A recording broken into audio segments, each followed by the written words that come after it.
હવે આપણા સમાજનું એક ગૌરવ અત્યારે ધીમે ધીમે કલા ક્ષેત્રે પ્રગતિ કરી રહી છે તેવી આપણા સમાજની દીકરી માત્ર 19 વર્ષની ઉંમરે એના ગળામાં સાક્ષાત માં સરસ્વતીનો વાસ છે.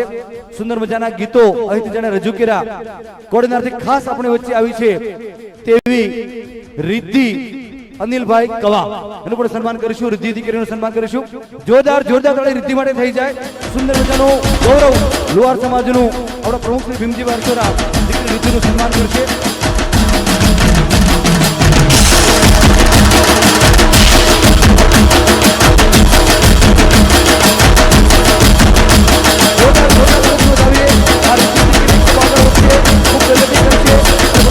રોશન કરશે તેવી રિદ્ધિ દીકરી માટે ખૂબ ગૌરવ છે.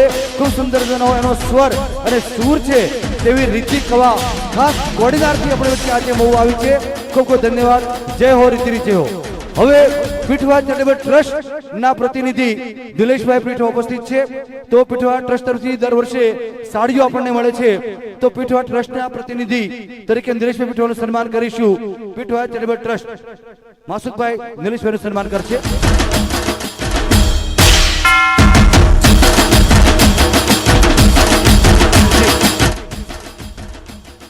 હવે સમાપન કરે તે પહેલા રિદ્ધિ એક સુંદર મજાની સ્પીચ રજૂ કરશે. રિદ્ધિ કવા.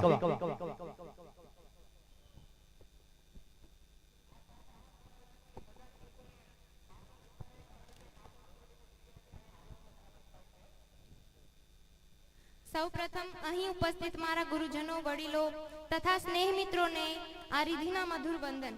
આજના આ શુભ પ્રસંગે મને દીકરી વિશે થોડું કહેવાનો મોકો મળ્યો છે, જેથી હું અહીંના સભ્યોનો ખૂબ ખૂબ આભાર વ્યક્ત કરું છું. એક તમન્ના છે મારે ચાંદ બની ચમકવાની, એક આરજુ છે મારે ગગનમાં વિહરવાની, એક સ્વપ્ન છે મારે સૂરજની કિરણ બનવાનું, અને એક ઉમંગ છે મારે આદર્શ દીકરી બનવાનું. દીકરી એટલે શું? દીકરી શું છે સાહેબ? દીકરી એ ઈશ્વરનો આશીર્વાદ નહીં, પરંતુ આશીર્વાદમાં મળેલા ઈશ્વર છે, જે બાપની પાઘડી, બાપની મૂછ અને ઘરના સંસ્કાર સાથે જીવી જાણે, એનું નામ છે દીકરી. દીકરી માત્ર ઘરમાં જ નહીં, પરંતુ હોઠ, હૈયે અને શ્વાસમાં સતત વસેલી વસંત છે. દીકરી એટલે આંગણાનો તુલસીનો ક્યારો. દીકરી એટલે બે કુટુંબને ઉજાળતી ઘરની દીવડી છે સાહેબ. દીકરી બધાના નસીબમાં ક્યાં હોય છે? ઈશ્વરને જે ઘર પસંદ પડે છે ત્યાં જ હોય છે દીકરી. જરૂરી નથી કે અંજવાળું માત્ર દીવાથી જ થાય છે, દીકરી પણ ઘરને અંજવાળું કરે છે.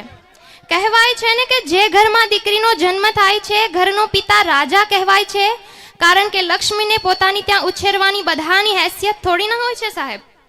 દીકરી એ પરિવારને લાગણીના તાતણે જોડી રાખે છે, માટે તો દીકરી વહાલનો દરિયો કહેવાય છે. પાપાની લાડલી અને માની છે જાન, દિલ નાદાન પણ બધા માટે કરે જાન કુરબાન. ભાઈઓની મુસ્કાન અને પરિવારની શાન, આ છે દીકરીની સાચી ઓળખાણ. દીકરી ન તો પરાઈ છે, ન તો પરાયું ધન છે, કારણ કે ધન તો ખર્ચાઈ જાય છે, અને દીકરી તો એક અનમોલ મોતી છે, જે બે પરિવારોને એક માળામાં જોડી રાખે છે. કહેવાય છે ને કે સુખના મકાનને 4 પાયા હોય છે: સ્પષ્ટતા, સમજણતા, સરળતા અને સંતોષ. એવી જ રીતના સેવાના શ્વાસને પણ 4 પાયા હોય છે: માતાની મમતા, પિતાનો પ્રેમ, વહાલ ભર્યું લાલન પાલન અને લાગણીઓ. કોણ કહે છે કે દીકરી છે પારકી થાપણ? એ તો છે સમગ્ર પરિવારનું ઢાંકણ. પ્રભુ દીકરીઓને આપે છે ડાપણ, માટે જ તો તેમની વિદાય ભીંજાય છે પાપણ. અને અંતે હું એટલું જ કહીશ કે ચાલ જિંદગી થોડું બેસીએ, આ થાકેલી ક્ષણોને માણીએ. ચાલ જિંદગી થોડું હસીએ, આ રૂંધાયેલા શ્વાસને ફરીથી જાણીએ.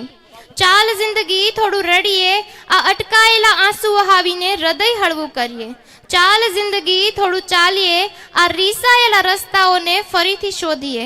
અને ચાલ જિંદગી થોડું જીવીએ, આ આટલા મોટા જગતમાં ભૂલી પડી ગયેલી પોતાની જાતને ફરીથી શોધીએ. ચાલ જિંદગી થોડું જીવીએ. અસ્તુ. જોરદાર તાળી રિદ્ધિ માટે થઈ જાય. દીકરી વિશે ખૂબ સરસ સ્પીચ આપી. કહેવાય છે કે દીકરી તો નથી પારકી થાપણ, દીકરી તો છે આંખની પાપણ. ત્યારે રિદ્ધિ દ્વારા સુંદર મજાની સ્પીચ આપી. એકવાર જોરદાર તાળી રિદ્ધિ માટે થઈ જાય. સુંદર મજાની સ્પીચ આપીને સૌને હલબલાવી દીધા. અને દીકરી તો વાલનો દરિયો કહેવાય, દીકરી સ્નેહનો સમંદર કહેવાય. તો આ રિદ્ધિએ ખૂબ સરસ વાત કરી અને રિદ્ધિ ખૂબ જ આગળ વધશે, લોક ડાયરામાં પણ આગળ વધશે, કલા ક્ષેત્રે આગળ વધશે, સિંગિંગમાં પણ ખૂબ આગળ વધશે. એ આવી શુભકામનાઓ પાઠવીએ છીએ. રિદ્ધિ કવા બેટા ખૂબ આગળ વધે અને તારું નામ રોશન કર તેવી શુભકામનાઓ. ખૂબ ધન્યવાદ, ખૂબ ધન્યવાદ. હવે પ્રોગ્રામ પૂરો તે પહેલા હવે કોઈનું સન્માન રહી ગયું હોય તો અમારું ધ્યાન દોરજો. કદાચ કોઈ મહેમાન, કોઈ દાતાશ્રીનું રહી ગયું હોય તો ધ્યાન દોરવા વિનંતી.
કોયલ બેઠી આંબલિયાની